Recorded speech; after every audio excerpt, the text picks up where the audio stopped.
안녕하세요, 청취자 여러분. 오늘 들려드릴 사연은 60대 초반 여성분의 이혼 후 혼자 살아온 9년, 그리고 늦은 나이에 만난 사랑과 이별에 관한 이야기입니다. 저는 올해 62살 이정숙이라고 합니다.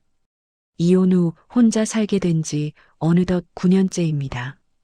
2015년 봄 30년을 함께 산 남편과 이혼했습니다. 드라마처럼 극적인 이유는 없었습니다. 바람을 피웠다거나 폭력이 있었다거나 하는 일은 없었습니다. 그저 오랜 시간 조금씩 쌓인 상처들이 어느 순간 참을 수 없는 무게가 되어버렸을 뿐입니다. 당신은 밥만 해놓으면 되는 거 아니야? 집안일이 일이야? 나는 밖에서 돈 버느라 죽겠는데. 여자가 그렇게 예민하면 누가 좋아하겠어? 30년 동안 들었던 말들입니다. 처음엔 참았습니다. 남자들은 원래 그래 라고 스스로를 위로했습니다. 하지만 50대가 되고 나니 문득 이런 생각이 들었습니다. 나는 언제 행복했지? 딸 은지가 대학을 졸업하고 취직을 하던 해, 저는 남편에게 조심스럽게 말했습니다. 여보, 우리 이혼합시다. 뭐? 갑자기 무슨 소리야? 갑자기가 아니에요. 30년 동안 생각해온 거예요. 애 다 키워놓고 이제 와서? 당신 미쳤어? 미친 게 아니라 정신 차린 거예요. 이제 남은 인생이라도 제대로 살고 싶어요. 그날 밤 남편은 화를 내며 집을 나갔습니다. 하지만 저는 마음을 바꾸지 않았습니다. 딸 은지는 처음엔 반대했지만 결국 제 편이 되어 주었습니다. 엄마가 행복한 게 제일 중요해요. 제가 도울 수 있는 건 뭐든지 할게요. 이혼 후 재산 분할로 받은 돈으로 작은 아파트를 샀습니다. 방 2개짜리 작은 아파트였지만 제게는 처음으로 제 것이라고 느껴지는 공간이었습니다. 처음엔 그저 홀가분했습니다. 이제는 누군가의 눈치를 보지 않아도 되고 상처 주는 말에 울지 않아도 되니까요. TV 볼륨을 마음대로 조절할 수 있고 늦게까지 불 켜놓고 책을 읽을 수 있고 먹고 싶은 걸 마음대로 해먹을 수 있었습니다. 하지만 그 자유가 주는 행복은 오래가지 않았습니다. 혼자 산 지 6개월쯤 되었을 때 저는 처음으로 진짜 외로움을 느꼈습니다. 어느 저녁밥을 차려놓고 식탁에 앉았습니다. 밥그릇 하나, 국그릇 하나, 반찬 몇 가지. 혼자 먹기엔 충분한 양이었지만 식탁은 유난히 넓어 보였습니다. 잘 먹겠습니다. 혼잣말로 중얼거리고 밥을 떴습니다. 텔레비전을 켜봤지만 소리만 시끄러웠습니다. 밥을 먹는 동안 아무도 말을 걸지 않았고 저도 아무에게도 말을 걸 수 없었습니다. 내 이름을 불러주는 사람이 없다. 그 생각이 들자 갑자기 눈물이 났습니다. 결혼 생활이 힘들었던 건 사실이지만 적어도 거기엔 정수가 여보하고 불러주는 목소리가 있었습니다. 때로는 짜증 섞인 목소리였지만 그래도 누군가 제 이름을 불러주었습니다. 하지만 이제는 아무도 없었습니다. 아침에 눈을 뜨면 잘 잤어? 하고 묻는 사람도 없고 저녁에 오늘 어땠어? 하고 묻는 사람도 없었습니다. 제 이름은 그저 우편물과 병원 접수대에서만 불려졌습니다. 그날 밤 저는 밥그릇을 들고 한참을 울었습니다. 이게 진짜 외로움이구나 깨달았습니다. 딸 은지는 일주일에 한 번 정도 전화를 했습니다. 엄마, 잘 지내세요? 응, 잘 지내지. 밥은 잘 드세요? 먹지 뭐. 외롭진 않으세요? 괜찮아. 엄마가 이혼한 거지. 죽은 게 아니잖니. 농담처럼 말했지만 사실 외로웠습니다. 하지만 딸에게 짐이 되고 싶지 않았습니다. 은지는 이제 막 사회생활을 시작했고 자기 일로도 바빴습니다. 가끔 은지가 주말에 찾아와서 함께 밥을 먹었습니다. 그럴 때면 식탁이 조금 덜 넓어 보였습니다. 엄마, 취미 생활 하나 시작하세요. 집에만 계시면 우울해지실 거예요. 취미? 엄마가 뭐래? 뭐든지요. 운동이라도 하시고 아니면 댄스 스포츠도 배우시고 요즘 많이 하시던데요? 엄마가 그런 거 할 나이가 됐나? 나이가 무슨 상관이에요. 엄마 아직 젊으세요. 은지의 말이 맞았습니다. 저는 이제 겨우 60대 초반이었습니다. 앞으로 20년, 30년을 더 살 수도 있었습니다. 그 긴 시간을 이렇게 혼자 집에만 있을 수는 없었습니다. 혼자 산 지 2년이 지났을 무렵 저는 아파트 게시판에서 한 전단지를 보았습니다. 노인복지관 서예 교실 수강생 모집. 매주 화, 목 오전 10시 12시. 초보자 환영. 서예. 어렸을 때 할아버지께서 하시던 것을 본 적이 있었습니다. 먹물 가는 냄새, 붓으로 종이 위에 글씨를 쓰는 모습. 왠지 모르게 마음이 끌렸습니다. 다음 주 화요일 저는 떨리는 마음으로 복지관에 갔습니다. 강의실에는 이미 7명 정도가 앉아 있었습니다. 모두 60대에서 70대로 보이는 분들이었습니다. 안녕하세요. 처음 오셨어요? 옆에 앉은 할머니가 말을 걸었습니다. 네, 오늘 첫날이에요. 나도 작년에 시작했는데 재밌어요. 선생님도 좋으시고. 잠시 후 선생님이 들어왔습니다. 60대 후반쯤 되어 보이는 남자 선생님이었습니다. 키가 크고 허리가 꼿꼿했으며 흰 머리가 단정하게 빗겨져 있었습니다. 안녕하세요, 여러분. 오늘도 좋은 아침입니다. 오, 새로운 분이 오셨네요. 선생님이 저를 보며 미소 지었습니다. 네, 오늘 처음 왔습니다. 환영합니다. 성함이 어떻게 되세요? 이정숙입니다. 이정숙 씨, 좋은 이름이네요. 저는 이 서예 교실을 맡고 있는 박준호입니다. 편하게 준호 선생님이라고 불러주세요. 그렇게 저는 서예를 시작했습니다. 처음엔 붓을 잡는 것조차 어색했습니다. 먹물을 묻혀서 종이에 선을 그어보지만 삐뚤빼뚤했습니다. 괜찮습니다. 처음부터 잘하는 사람은 없어요. 준호 선생님이 제 옆에 와서 말했습니다. 붓을 이렇게 잡아보세요. 너무 힘주지 마시고 편안하게. 선생님이 제 손을 잡고 붙잡는 법을 가르쳐 주었습니다. 그 손길이 따뜻했습니다. 자, 이제 천천히 선을 그어보세요. 서두르지 마시고 호흡에 맞춰서. 선생님의 목소리는 잔잔한 호수 같았습니다. 차분하고 부드러웠습니다. 저는 선생님의 말대로 천천히 선을 그었습니다. 이번엔 조금 나았습니다. 그렇죠. 잘하셨어요. 선생님이 미소 지었습니다. 그 미소에 이상하게 마음이 따뜻해졌습니다. 서예 수업은 제 삶에 작은 변화를 가져왔습니다. 일주일에 2번, 화요일과 목요일 아침이 기다려졌습니다. 아침에 일어나면 오늘은 서예 가는 날이야 하는 생각에 기분이 좋아졌습니다. 먹을 가는 시간이 좋았습니다. 벼루에 물을 조금 붓고 먹을 천천히 갈면 먹물 냄새가 퍼졌습니다. 그 묵향 속에서 마음이 조금씩 가라앉았습니다. 복잡했던 생각들이 정리되고 마음이 고요해졌습니다. 붓으로 글씨를 쓰는 시간도 좋았습니다. 한 획 한 획 정성스럽게 쓰다 보면 세상에 나 혼자만 있는 것 같았습니다. 외로움도 불안도 모두 잊혀졌습니다. 정숙 씨, 글씨가 많이 좋아졌어요. 2달쯤 지났을 때 준호 선생님이 말했습니다. 정말요? 네. 처음보다 훨씬 안정적이에요. 글씨는 마음을 닮아요. 정숙 씨 글씨는 참 따뜻하네요. 그 한마디에 이상하게도 가슴이 먹먹해졌습니다. 누군가 제 마음을 봐준 게 정말 오랜만이었거든요. 결혼 생활 30년 동안 남편은 한 번도 제 마음을 봐주지 않았습니다. 그저 밥이 맛있는지 집이 깨끗한지만 봤을 뿐입니다. 감사합니다, 선생님. 앞으로도 계속 연습하시면 정말 좋아지실 거예요. 정숙 씨는 재능이 있으세요. 재능이라는 말을 들은 것도 오랜만이었습니다. 저는 평생 누군가의 아내, 누군가의 엄마로만 살았습니다.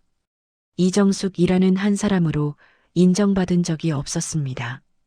그날 집에 돌아와서 저는 거울을 봤습니다. 거울 속 제 얼굴이 조금 밝아 보였습니다. 서예 수업이 끝나면 수강생들은 종종 함께 차를 마시러 갔습니다. 복지관 근처에 작은 카페가 있었는데 거기서 커피를 마시며 이야기를 나눴습니다. 선생님, 선생님은 어떻게 서예를 시작하셨어요? 어느 날 한 할머니가 물었습니다. 저는 원래 중학교 미술교사였어요. 은퇴하고 나서 뭘 할까 고민하다가 어렸을 때부터 좋아했던 서예를 다시 시작했죠. 아, 선생님이셨구나.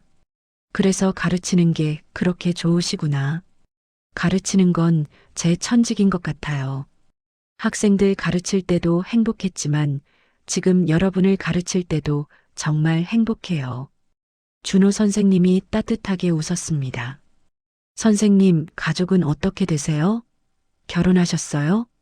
다른 할머니가 물었습니다. 했었죠. 10년 전에 아내가 암으로 세상을 떠났어요. 아이고, 그러셨군요. 딸이 하나 있는데 지금 서울에서 살아요.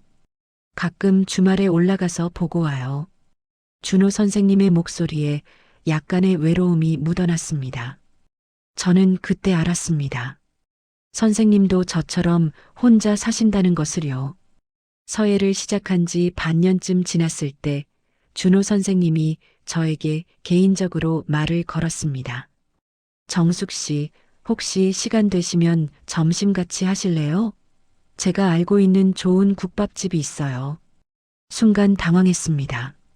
남자와 단둘이 밥을 먹는 게 30년 만이었으니까요. 아, 네, 좋아요. 그렇게 우리는 함께 점심을 먹으러 갔습니다. 복지관에서 걸어서 10분 거리에 있는 작은 국밥집이었습니다. 여기 선지국밥이 정말 맛있어요. 한번 드셔보세요. 우리는 선지국밥을 주문했습니다. 뜨끈한 국물과 부드러운 선지, 따뜻한 밥. 간단한 식사였지만 마음이 따뜻해졌습니다. 정숙 씨는 서예하면서 어때요? 재밌으세요? 네, 생각보다 정말 재밌어요.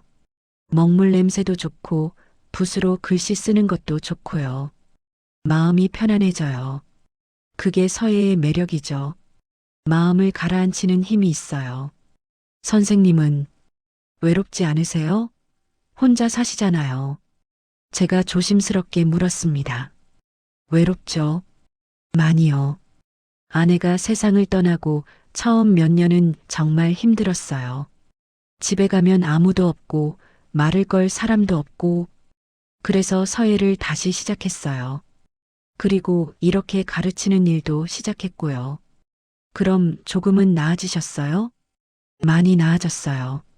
여러분을 만나면서 삶의 의미를 다시 찾은 것 같아요.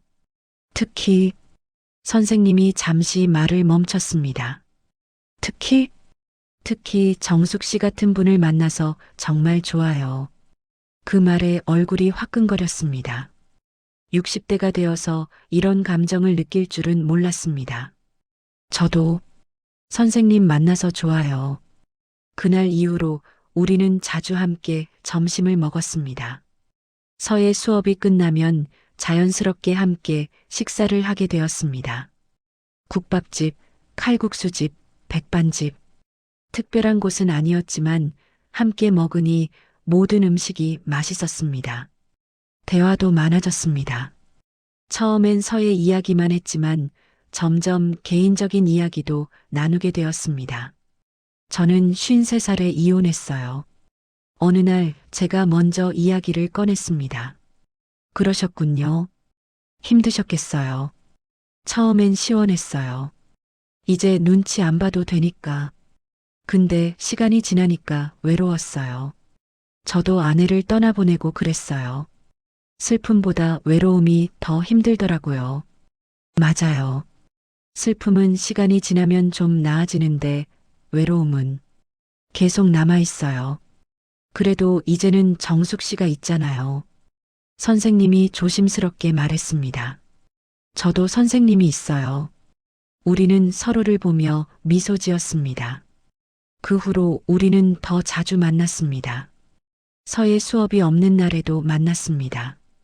함께 산책도 하고 영화도 보고 전시회도 갔습니다. 어느 토요일 준호 선생님이 전화를 했습니다. 정숙 씨, 오늘 시간 되세요? 네, 왜요? 오늘 시장 가려고 하는데 같이 갈래요? 장 보고 우리 집에서 같이 요리해서 먹으면 어때요? 좋아요. 우리는 전통시장에 갔습니다. 토요일 아침의 시장은 활기가 넘쳤습니다. 오늘 뭐 해 먹을까요? 김치찌개 어때요? 제가 김치찌개 잘 끓여요. 그럼 저는 생선구이 할게요. 고등어 좋아하세요? 네, 좋아해요. 우리는 장을 보며 이것저것 이야기했습니다. 마치 오래된 부부처럼 자연스러웠습니다. 준호 선생님의 집은 작은 아파트였습니다. 방 2개의 거실, 주방. 단정하게 정리되어 있었지만 왠지 쓸쓸해 보였습니다. 혼자 사는 집은 다 이렇죠. 아무리 정리해도 왠지 허전해요. 선생님이 쓸쓸하게 웃었습니다. 우리는 함께 요리를 시작했습니다. 저는 김치찌개를 끓이고 선생님은 고등어를 굽고 밑반찬도 몇 가지 준비했습니다. 정숙 씨, 파 좀 썰어 주시겠어요? 네. 아, 그리고 두부도 썰어 주세요. 알았어요. 주방에서 주고받는 대화가 즐거웠습니다. 누군가와 함께 요리한다는 것, 누군가를 위해 밥을 짓는다는 것, 그 평범한 일상이 얼마나 소중한지 새삼 깨달았습니다. 다 됐어요. 밥 차려요. 우리는 식탁에 앉아 함께 식사를 했습니다. 김치찌개, 고등어구이, 시금치나물, 김. 소박한 상차림이었지만 9년 만에 처음으로 누군가와 마주 앉아 먹는 밥이었습니다. 정숙 씨 김치찌개 정말 맛있네요. 고등어도 정말 잘 구우셨어요. 비린내도 안 나고. 우리는 서로의 요리를 칭찬하며 밥을 먹었습니다.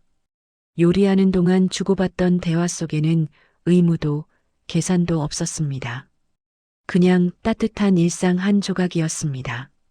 식사를 마치고 설거지를 하는데 선생님이 옆에서 도와주었습니다. 제가 할게요. 선생님은 앉아 계세요. 아니에요. 같이 해요. 혼자 하면 심심하잖아요. 우리는 나란히 서서 설거지를 했습니다.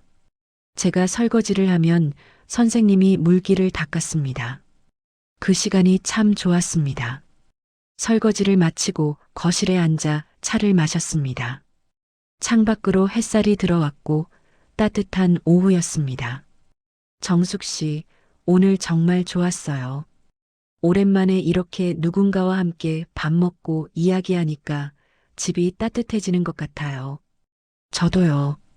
사실 혼자 밥 먹는 게 제일 힘들었거든요. 맞아요. 혼자 밥 먹는 게 제일 외로워요. 아무리 맛있는 음식을 해도 혼자 먹으면 맛이 없어요.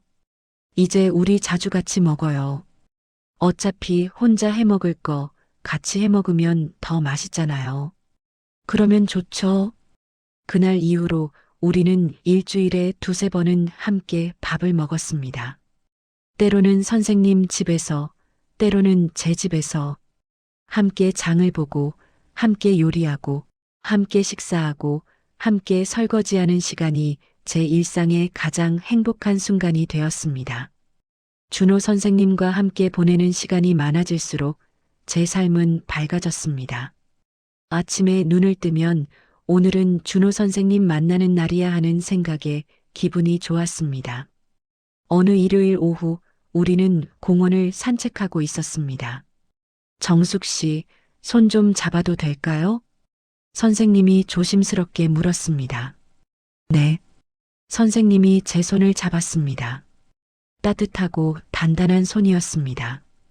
60대가 되어 손을 잡고 걷게 될 줄은 몰랐습니다.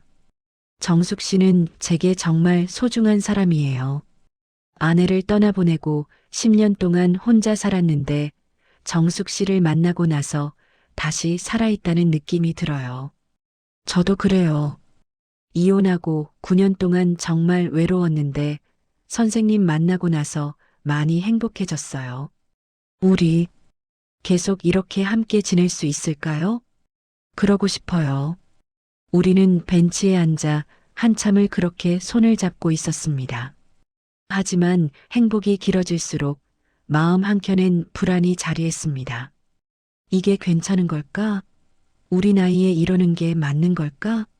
주변에서 뭐라고 하진 않을까? 특히 딸 은지가 걱정이었습니다. 은지에게 준호 선생님 이야기를 해야 할까 말까 고민이 되었습니다. 한 달쯤 고민하다가 어느 주말 은지가 집에 왔을 때 조심스럽게 꺼냈습니다. 은지야, 엄마가 할 말이 있는데. 뭐예요, 엄마? 엄마가 요즘 좋은 분을 만나고 있어. 좋은 분? 무슨 말이에요? 서예 선생님이신데 정말 좋으신 분이야. 같이 밥도 먹고 산책도 하고. 은지의 표정이 굳었습니다. 엄마, 그게 무슨 말이에요? 연애하신다는 거예요? 연애라기보다는 그냥 좋은 친구 같은 사이지. 엄마, 나이가 몇인데 그러세요? 엄마 올해 62세잖아요. 나이가 뭐가 중요해? 엄마도 외로워. 외로우시면 취미 생활하시고 친구들 만나시고 그러세요.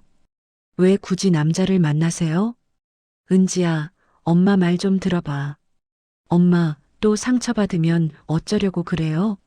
아빠한테 30년 동안 상처받으셨잖아요. 이제 좀 편하게 사세요. 그냥 조용히 사세요.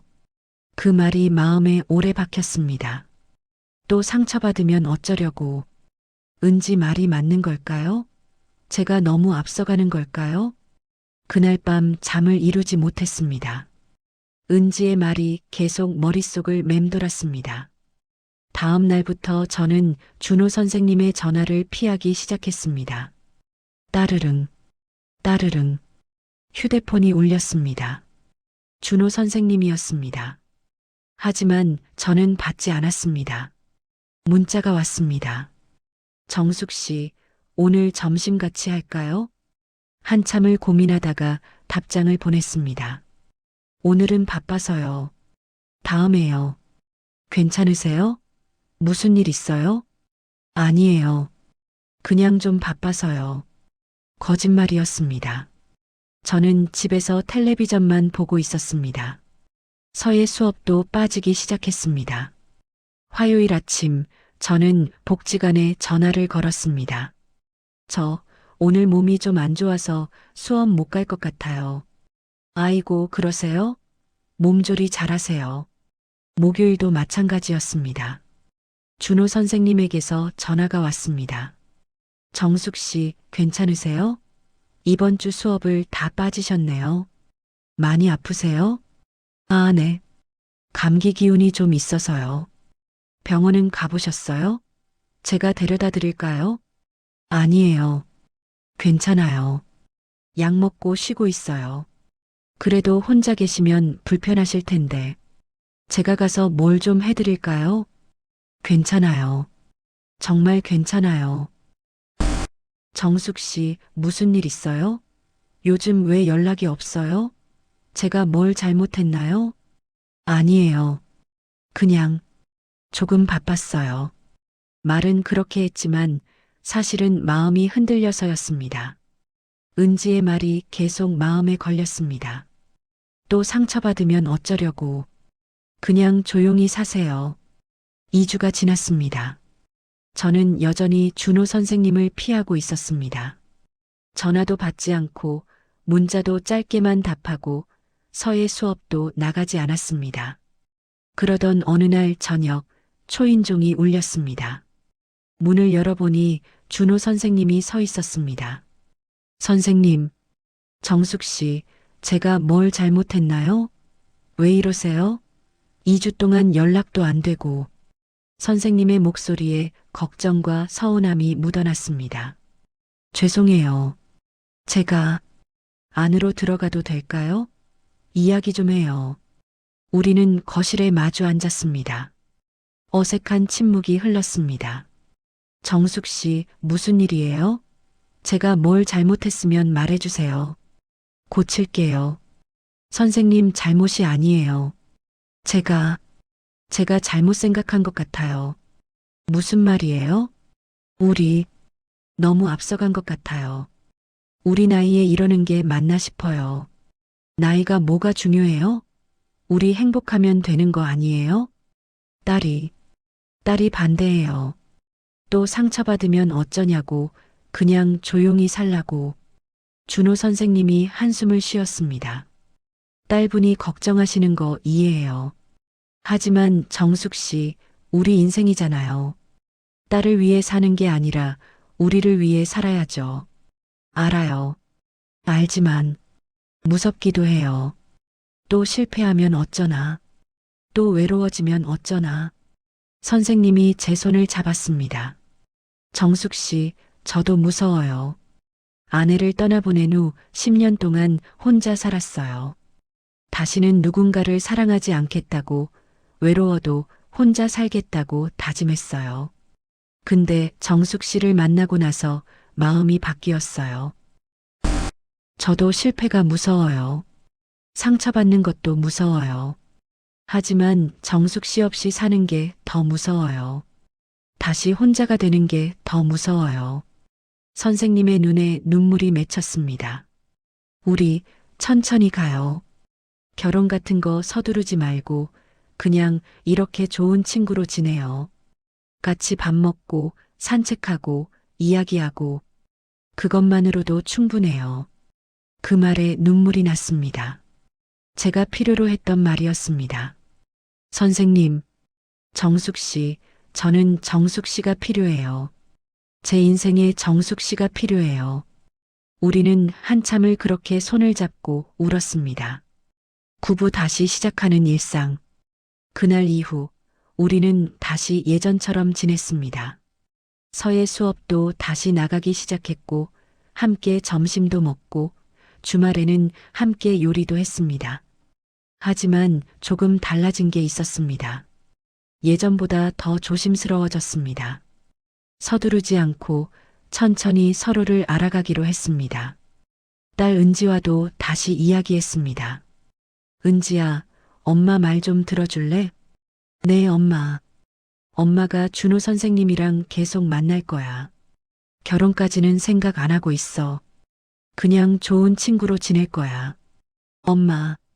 엄마도 행복할 권리가 있잖니. 엄마 인생 앞으로 20년, 30년 남았어. 그 시간을 혼자 외롭게 살 수는 없어. 엄마가 행복하시면 저도 좋아요. 근데 정말 조심하세요. 상처받지 마시고. 그래, 조심할게. 걱정 마.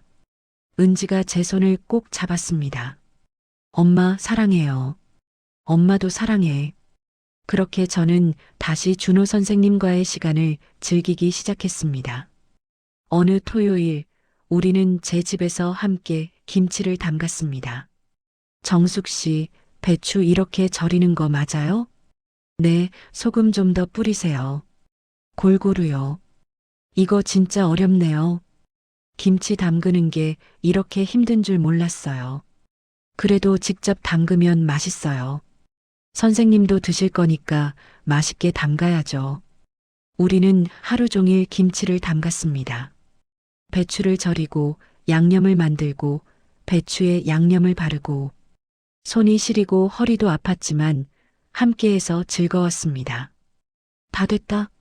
우와, 정말 많이 담갔네요. 이거 반은 선생님 드릴게요. 집에 가져가세요. 정말요? 고마워요. 집에서 맛있게 먹을게요. 김치찌개 끓여 드세요. 그것도 맛있어요. 그럼 다음 주에 저희 집에서 김치찌개 해 먹을까요? 좋아요. 이렇게 소소한 일상을 나누는 게 행복이라는 걸 알았습니다. 행복한 시간은 1년쯤 계속되었습니다. 우리는 주 34회 만났고 함께 식사하고 산책하고 이야기를 나눴습니다. 특별한 일은 없었지만 그 평범한 일상이 소중했습니다. 그러던 어느 날 준호 선생님에게서 전화가 왔습니다. 평소와 다른 무거운 목소리였습니다. 정숙 씨, 오늘 시간 돼요? 할 말이 있어요. 네, 괜찮아요. 어디서 만날까요? 우리 자주 가던 카페에서 만나요. 불길한 예감이 들었습니다. 카페에서 준호 선생님을 만났을 때 선생님의 표정이 평소와 달랐습니다. 무언가 고민이 있어 보였습니다. 무슨 일이에요, 선생님? 정숙 씨, 제가 이사를 가야 할 것 같아요. 이사요? 갑자기요? 네. 딸한테 연락이 왔어요. 서울에서 같이 살자고. 가슴이 철렁 내려앉았습니다. 딸분이 왜 갑자기? 딸이 올해 출산을 했거든요. 손주가 태어났어요. 그런데 혼자 애를 키우기 힘들다고 저보고 올라와서 같이 살면서 좀 도와달래요. 제가 거절할 수가 없었어요. 딸이 부탁하는데. 그리고 손주도 보고 싶고 알고 있었습니다. 당연한 거라는 것을. 딸이 부르면 가야 하는 게 부모라는 것을. 하지만 받아들이기 힘들었습니다. 언제 가세요? 다음 달 초에요. 벌써 집도 구했어요. 딸 집 근처에. 그렇군요.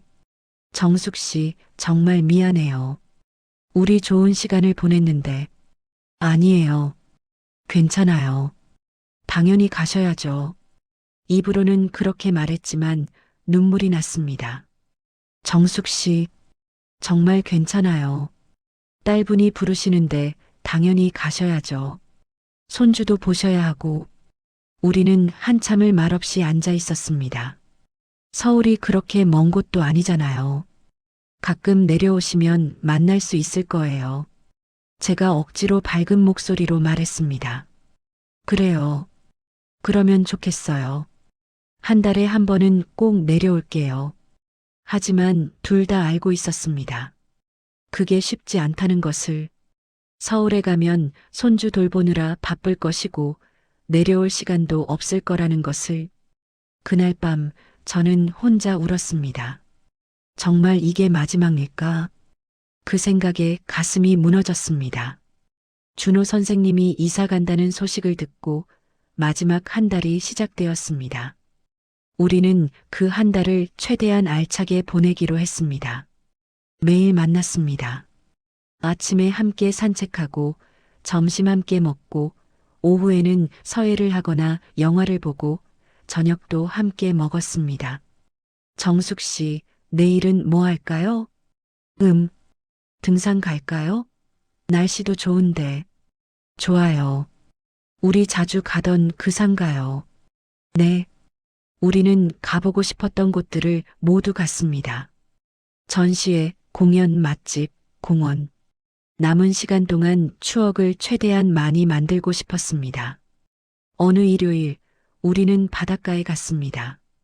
가을 바다는 쓸쓸했지만 아름다웠습니다. 정숙 씨, 저 정말 행복했어요. 정숙 씨를 만나서. 저도요. 선생님 만나지 않았으면 계속 외롭게 살았을 거예요.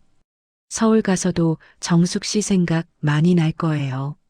저도 선생님 생각 많이 날 거예요. 우리는 파도 소리를 들으며 한참을 서 있었습니다. 정숙 씨, 결혼하지 않아도 괜찮아요. 우리 참 좋은 시간이었잖아요. 같이 밥 먹고 웃었던 그 시간들, 그걸로 충분해요.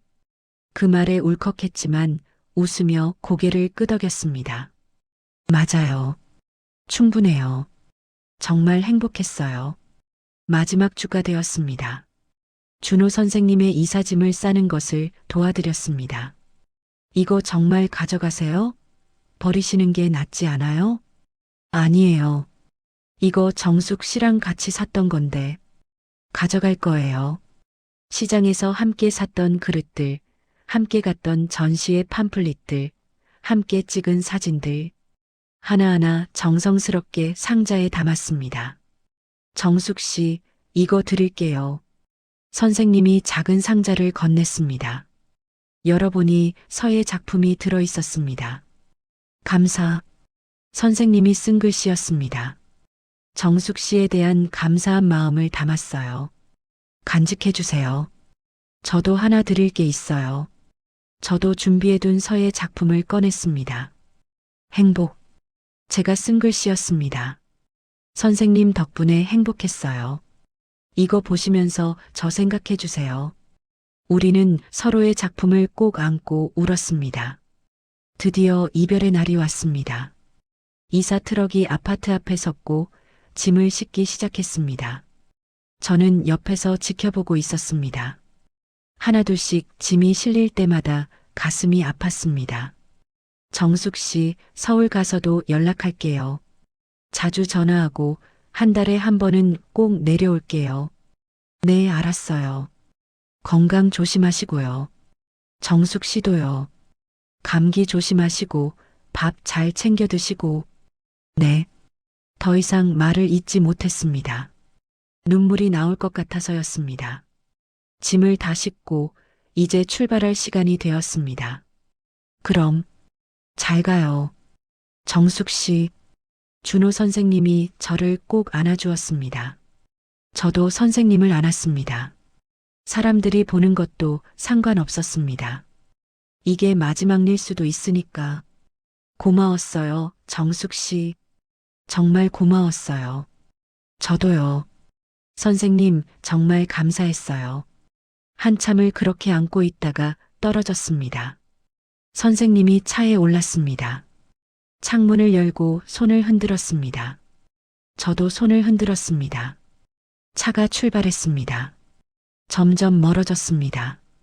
저는 차가 보이지 않을 때까지 그 자리에 서서 손을 흔들었습니다.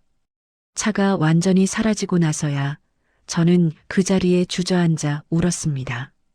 집으로 돌아왔습니다. 텅 빈 집. 9년 전 이혼하고 처음 이 집에 왔을 때처럼 고요했습니다. 저녁을 먹으려고 밥을 차렸습니다. 밥그릇 하나, 국그릇 하나. 혼자 먹는 저녁. 하지만 이상했습니다. 9년 전과는 달랐습니다. 외롭긴 했지만 그때처럼 텅 빈 느낌은 아니었습니다. 가슴속에 뭔가 따뜻한 것이 남아 있었습니다. 준호 선생님과 함께했던 시간들, 함께 웃었던 순간들, 함께 밥 먹었던 기억들. 결혼은 하지 않았지만 그 사람 덕분에 제 인생에 남은 시간이 조금 더 따뜻해졌습니다. 젊은 시절엔 사랑이란 늘 붙잡는 것이라 생각했습니다. 헤어지면 안 되는 것, 영원히 함께해야 하는 것. 하지만 지금은 알 것 같습니다. 붙잡지 않아도 진짜 사랑은 남는다는 것을요. 13부 그 후, 준호 선생님이 서울로 간 지 3개월이 지났습니다. 처음 한 달은 자주 연락했습니다. 전화도 하고 문자도 보내고 사진도 주고받았습니다. 정숙 씨, 손주가 너무 귀여워요. 사진 보내드릴게요. 어머, 정말 예쁘네요. 다음 달에 내려갈게요. 만나요. 네, 좋아요. 하지만 한 달이 지나고 2달이 지나면서 연락은 점점 뜸해졌습니다. 아마 손주 돌보느라 바쁘셨겠죠. 이해했습니다. 가끔 문자가 왔습니다. 정숙 씨, 잘 지내시죠? 요즘 손주 돌보느라 정신이 없네요. 내려가고 싶은데 시간이 안 나요. 미안해요. 괜찮아요. 저도 잘 지내요. 선생님도 건강 조심하세요. 한 달에 한 번 내려오신다던 약속은 지켜지지 않았습니다. 손주가 아프다, 딸이 바쁘다, 날씨가 안 좋다. 여러 이유가 있었습니다. 3개월이 지나자 연락은 거의 끊겼습니다. 한 달에 한두 번 안부 문자를 주고받는 게 전부였습니다. 저는 이해했습니다. 가족이 우선이니까요. 손주가 우선이니까요. 준호 선생님에겐 새로운 일상이 생긴 겁니다. 손주를 돌보고 딸을 돕고 서울에서 새 삶을 사는 것. 그리고 저에겐 다시 혼자 사는 일상이 돌아왔습니다. 하지만 9년 전과는 달랐습니다. 이번엔 외롭지 않았습니다. 아니, 외로웠지만 견딜만 했습니다. 저는 다시 서예를 시작했습니다. 준호 선생님이 없는 서예 교실. 새로운 선생님이 오셨습니다. 좋은 분이었지만 준호 선생님은 아니었습니다. 하지만 괜찮았습니다. 서예를 하는 동안만큼은 마음이 평온했습니다. 요즘도 저는 혼자 서예를 하며 그분의 이름을 종이 위에 적어봅니다. 준호. 먹물이 번지듯 마음이 번져나갑니다. 에필로그 혼자 밥 먹는 사람. 오늘도 저는 혼자 저녁을 먹습니다. 밥그릇 하나, 국그릇 하나, 반찬 몇 가지. 하지만 이제는 이 고요함이 차갑지 않습니다. 오히려 따뜻합니다. 준호 선생님과 함께했던 시간들이 제 곁에 남아있으니까요. 함께 장을 보던 날, 함께 요리하던 날, 함께 산책하던 날, 함께 웃던 날. 그 기억들이 저를 따뜻하게 합니다. 결혼은 하지 않았습니다. 영원히 함께하지도 못했습니다. 하지만 그 사람 덕분에 제 인생의 남은 시간이 조금 더 따뜻해졌습니다. 함께 밥 먹고 함께 웃을 수 있었던 그날들이 제 인생의 가장 고운 글씨로 남았습니다. 얼마 전 딸 은지가 집에 왔습니다. 엄마, 요즘 어떠세요? 많이 외로우시죠? 괜찮아. 엄마 이제 외롭지 않아. 정말요? 응. 엄마한테 좋은 추억이 생겼거든. 그 추억들이 엄마를 따뜻하게 해줘. 엄마가 깨달은 게 있어. 사랑은 붙잡는 게 아니라 기억하는 거더라. 은지가 제 손을 꼭 잡았습니다. 엄마 사랑해요. 엄마도 사랑해. 오늘도 저는 서예를 합니다. 붓을 들고 종이 위에 글씨를 씁니다. 감사. 준호 선생님이 제게 주셨던 그 글씨. 저도 똑같이 써봅니다. 감사합니다. 준호 선생님. 제 인생에 와주셔서, 제 외로움을 나눠주셔서, 제게 다시 웃는 법을 가르쳐 주셔서, 혼자 밥 먹는 것도 나쁘지 않습니다. 때로는 누군가와 함께 먹는 것만큼 소중한 시간입니다. 혼자 있을 때 저는 그분과 함께했던 시간들을 떠올립니다. 그 기억들이 밥상을 따뜻하게 합니다. 창밖으로 겨울 햇살이 들어옵니다. 따뜻한 오후입니다. 휴대폰이 울립니다. 준호 선생님에게서 문자가 왔습니다. 정숙 씨, 오랜만이에요. 잘 지내시죠? 다음 달에 잠깐 내려갈 것 같아요. 시간 되시면 차 한잔 할까요? 저는 미소를 지으며 답장을 씁니다. 네, 좋아요. 연락 주세요. 저도 선생님 보고 싶었어요. 다시 만날 수 있을지, 예전처럼 자주 만날 수 있을지는 모르겠습니다. 하지만 괜찮습니다. 우리에겐 함께했던 시간이 있으니까요. 그 시간은 아무도 빼앗아갈 수 없습니다. 저는 다시 붓을 들고 종이 위에 글씨를 씁니다. 행복. 네, 저는 행복했습니다. 그리고 지금도 행복합니다. 혼자 밥 먹는 사람. 하지만 혼자가 아닙니다. 가슴속에 따뜻한 기억들이 함께하니까요. 오늘 저녁도 혼자 먹겠지만 괜찮습니다. 따뜻한 기억과 함께 먹으니까요. 여러분, 이 사연을 보내주신 정숙 씨에게 박수를 보냅니다. 60대의 나이에 다시 사랑을 시작한다는 것, 그리고 그 사랑을 보내주는 것, 쉽지 않은 일이었을 겁니다. 하지만 정숙 씨는 알고 계십니다. 사랑은 소유하는 게 아니라 함께하는 것이고, 영원히 함께하지 못해도 그 시간은 영원히 남는다는 것을요. 혼자 사시는 어르신들, 혹은 늦은 나이에 사랑을 망설이시는 분들께 이 이야기가 위로가 되었으면 합니다. 나이는 숫자에 불과합니다. 60대든 70대든 사랑할 권리가 있고 행복할 권리가 있습니다. 그리고 비록 함께하지 못해도 그 시간만큼은 진짜였다는 것. 그것만으로도 충분하다는 것. 댓글로 여러분의 생각을 들려주세요. 혹시 비슷한 경험이 있으신가요? 어떻게 극복하셨나요? 다음 사연에서 만나요. 오늘도 따뜻한 하루 보내세요. 감사합니다.